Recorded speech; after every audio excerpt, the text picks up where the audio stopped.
Yahtzee! Easy as that. Look at this.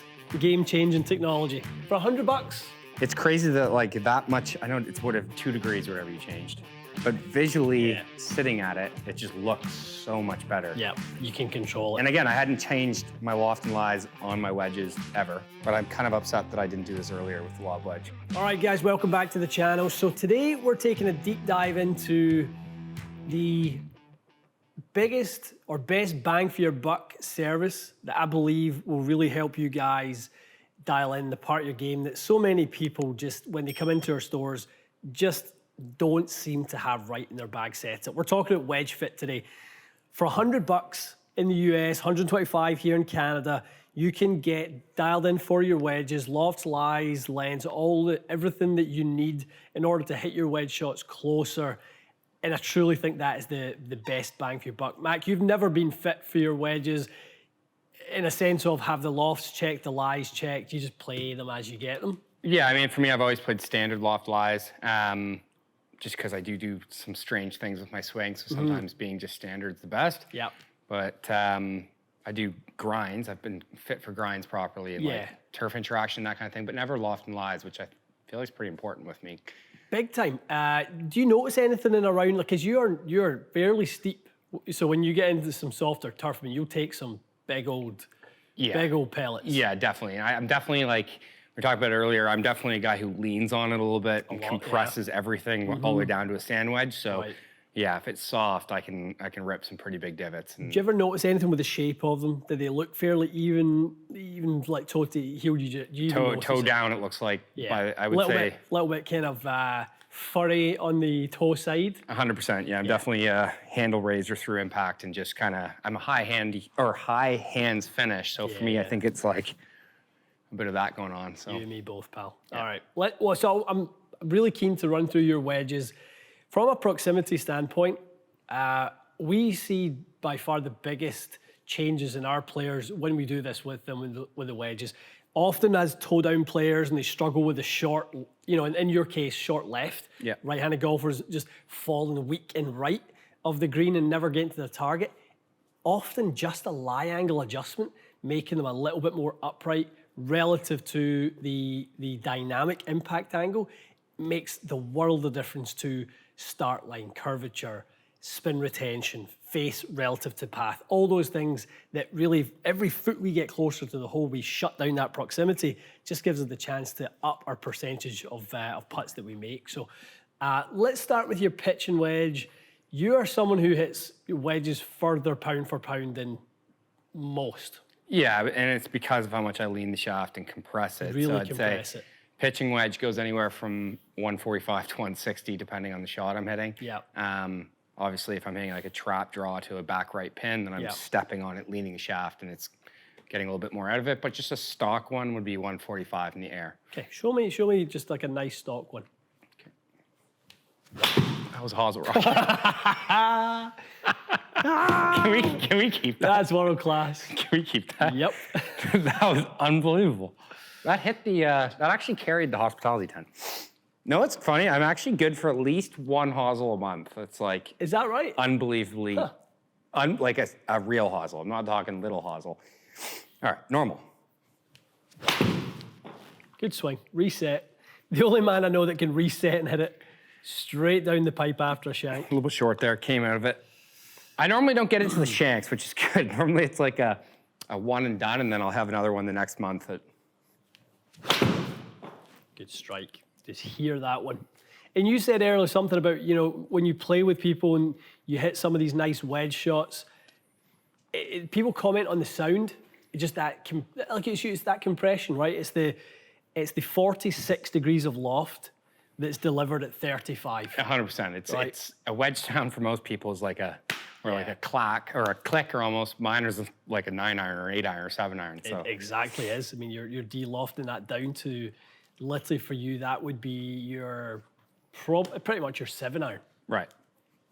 Good swing. Excellent, excellent swing. Yeah, so those last two, I would say, pretty much bang on what I figured, about 145 in the air. And that's just like my stock one. No wind. Just want to land it soft. Okay, so we've hit a couple of really, really clean ones there, a couple of nice ones. Give me your sort of, give me your 160 pitch and wedge. Okay.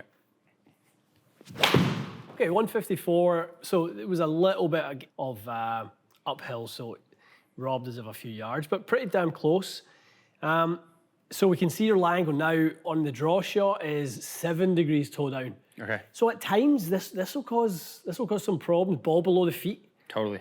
Hard to start it online. Lots of shots missed to the left, ball below feet. So it is actually just a testament to how good your hands are that you're able to make that work.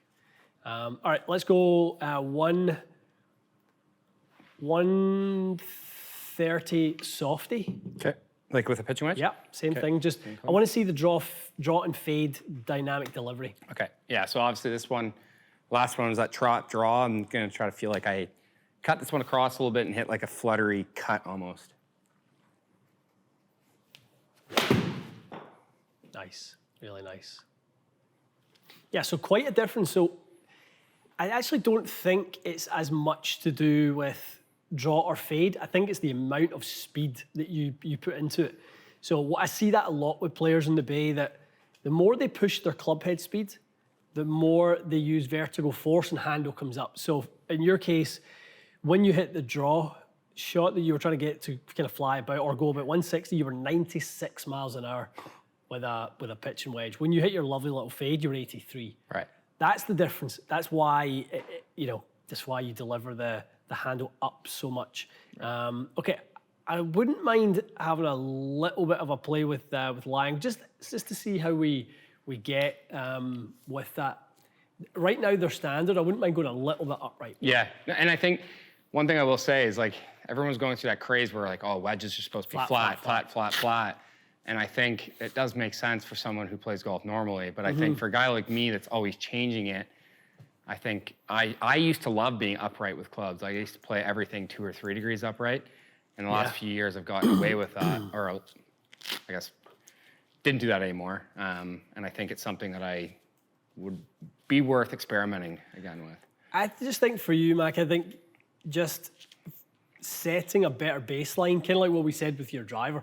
If we set you the right baseline, you can work really freely off of that. Right. I just never want you to kind of be suffering because of your equipment when you're trying to control your ball as much as you are. So let me put you into, at 125 and let's hit your 50, let's go 130 and you're 52. Yep.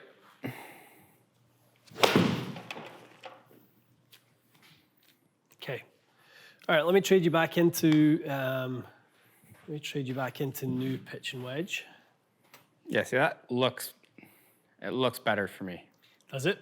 Just setting up to it, I just feel like I have to do less to like keep the handle low, if that makes sense. Definitely.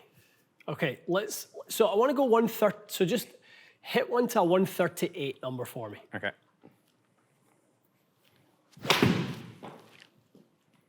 Yeah, so that one right there That was was nice, wasn't it? pretty much clipped perfectly for what I was trying to do. Yeah. 140? Yeah, 139. 139. Based on that kind of stock, if I want you to control your face and control your dynamic lie angle, for me, I would probably want you dialing that speed back a little bit. That's where the 140 140 carry number in the mind I wanted you to be at. So your dynamic lie angles went from 5.4 to 2.7. So our face angles went from being as open, and we're pretty zeroed out. Yeah. Zero path, zero face. And I think we can really start to control the start lines on that much better. You're actually delivering a little bit more loft as well, which should actually make your distances a little bit more regulated. Yeah, I don't mind that. I mean, for a wedge, it's a scoring club. I don't want it going. And all this is a baseline for you, right? Because if you go back into the soft one, so hit me the soft pitch and wedge again at 125. So it's coming down even more, right? That 2.1 in the dynamic lie angle. Yeah. So we just never want dynamic lie angle to be something that adds on to where the face to path is. We just don't need that third sort of element. Okay, So that went from 64 in the lie to 66.5. Okay. Right. So let's go back to your gap wedge. 46, a little bit more upright. We're going to follow suit with the 52. Again, I want to keep you in and around 2 degrees. I've kind of got this thing about I don't ever want a club to be more than 3 degrees toe down. I really think that's the threshold where performance you start to struggle a little bit. A couple of degrees really isn't a big deal. More than 3 is a bit of a struggle. Okay. That's nice.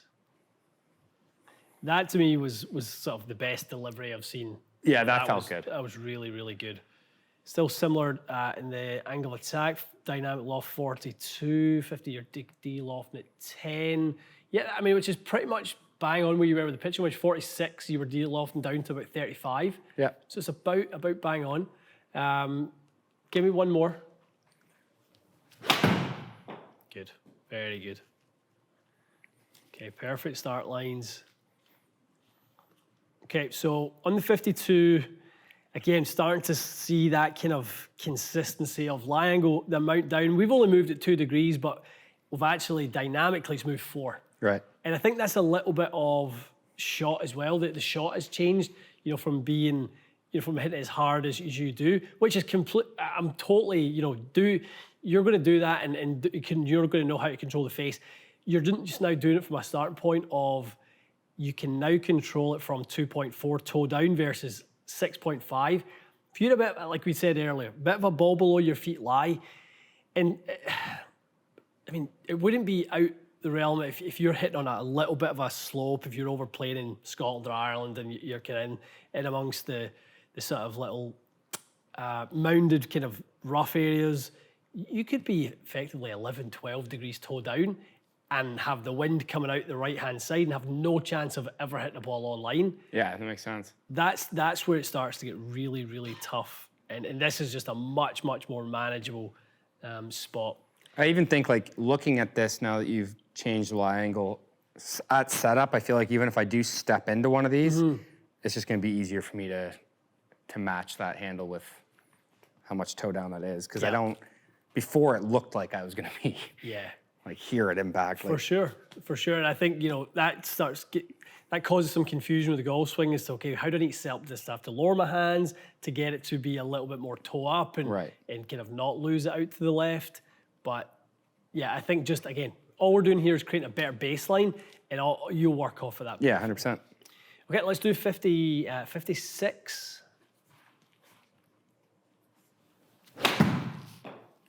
Does it feel any different through the strike? It does. I just can't put my finger on what. It almost feels like I'm hitting, like it's sliding up the face or something.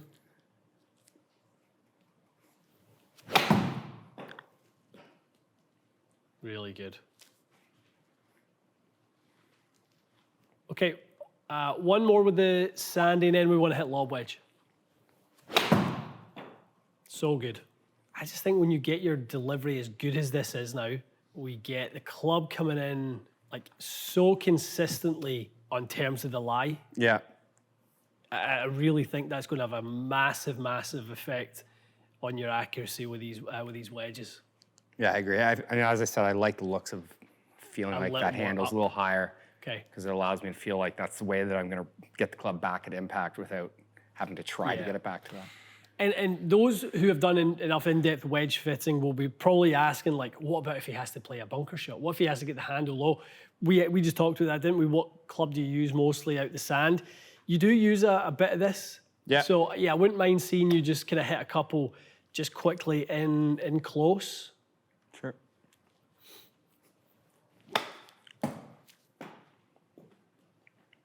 Yeah, you're not going to struggle with that. No, it didn't look like it was hard to get the handle low when I opened the face, which is you nice. You couldn't have played that any better.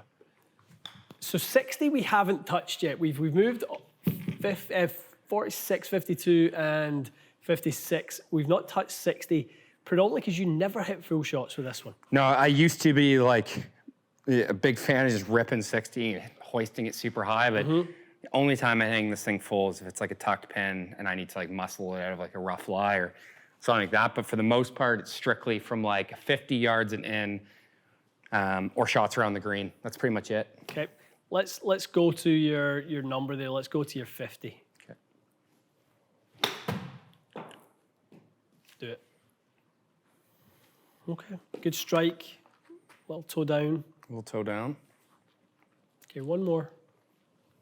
Got a chance. Even that one's toe down, isn't it? Let's get it to him closer to 2. Let's just have a little nudge with it. Okay, little adjustment. Let's see how your 50-yarder looks now.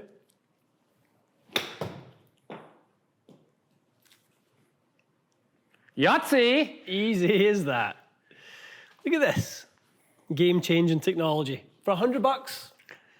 I mean, again, it's crazy that like that much, I know it's what, 2 degrees or whatever you changed, but visually sitting at it, it just looks so much better. Yeah, you can control it. And again, I hadn't changed my loft and lies on my wedges ever. Yeah. I'm pretty much straight off the wrapper and into play.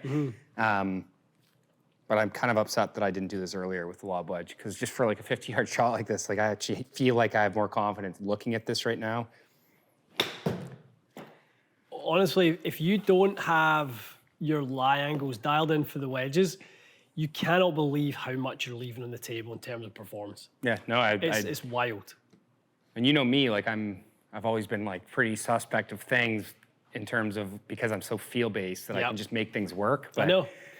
It's a big feel thing, and look-wise, this looks significantly better, which then again is going to make the numbers better as well. Yeah, and I think what's important is that, we've said it a few times in this video, I want it still to be that way. Like, you're going to play your way. I just want you to have a more neutral base to play off of. That way you can play it, with a draw or play it with a fade if you want, off of a much, much more neutral base, and you'll actually have way more control over it. And 100%. And I think, like we said earlier, like if I can start playing a few more tournaments and stuff, having that baseline shot, you've played with me. Yes, I hit some wild shots, but they kind of come out of nowhere if the wind's off one side, or I do hit a lot of normal shots as well. It's might not set up with these, especially with these wedge shots. Like I could see you hitting, a bunch of these little fall left wedge shots, little partial swings. It's perfect. Yeah, it feels really good. Just finding that center line, it's kind of looks pretty easy for you. Yeah, that's awesome. Really good. All right, amigo. Well, guys, this was helping Mac, but a message really to you guys that it is our cheapest offer in all of our services. But as I said, I think it is where you'd probably find the biggest bang for your buck, in that you've got 4 wedges, you're pitch and wedge through to lob wedge for most people, to do pitch, gap, sand, lob for most people. Even if you've got 3, right? Even if you do pitch and wedge, potentially 52 and 58. You have 3 clubs that when you have that much loft tilted either up or down, it's tilting the face left or right that's really going to hinder your ability to hit a wedge shot online. You can see that with Mac there. The wedge shot, even that little 50-yard 60, falling left. The minute we moved his lie angle to a little bit more upright, have that better baseline, I don't think he missed the center line once with it after that. So, Mac is super talented and able to do that over and over again. But as I always say to people, it's the higher handicap golfer that needs that help the most. Then you're going to not be fighting your equipment. You're not going to be struggling as much as you guys are right now. So give that a try. I can't encourage you, I can't encourage you enough to go and do that. If you're looking for a gift to give someone that's a golfer, just send them in for a loft and lie session. They'll get so much out of that alone that it'll make a wild amount of difference, as you can see, like it did for Mac here. So excited to see how these go on the course for you. Yeah, once you get back out. To it. Definitely. That'd be awesome. Okay, guys, thanks for watching. Stay tuned. We'll see you again soon.